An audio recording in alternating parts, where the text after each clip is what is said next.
Beyond strategy, there's something you are started talking about the importance of culture, not just understanding the culture of your clients, but also being able to understand and create and shape a certain culture within your people.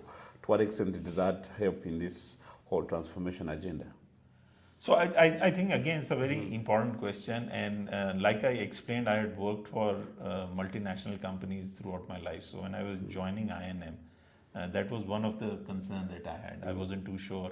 From the outside, it looked okay, but I wasn't too sure about the culture inside and how it works. Believe me, I was pleasantly surprised. In a very good kind of a culture, or before even going to culture, I think from a corporate governance perspective, the kind of boards that I&M Group has been able to put together, they will put any multinational board to shame.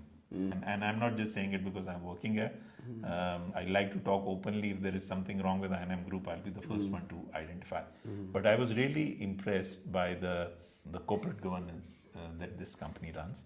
And then going back to the I&M culture, obviously, if you look at the history of the company, it grew from a family business. So I think some of those values that were there when it was a small business, despite the growth, they have continued, and they have crossed borders and gone to some of the subsidiaries that we have across from Kenya.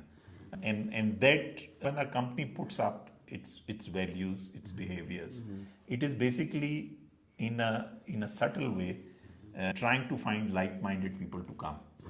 And you can end up hiring, for whatever reason, especially if you're going after technical skill, you can end up hiring a person who doesn't fit in.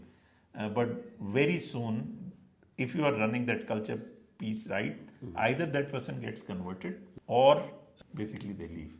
I went through a whole cultural shift when I moved from Citigroup, which was an American, hard-driven, and I ended up in Barclays. I'm sure the people who found me there must have thought that there is this shark come from who's trying to kill everybody.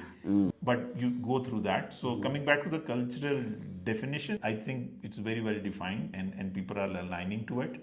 And I think we call each other, even if I am not living by the culture. Maybe my people respect me and don't call me in front of everybody, but on the side, when we are having a drink on the side.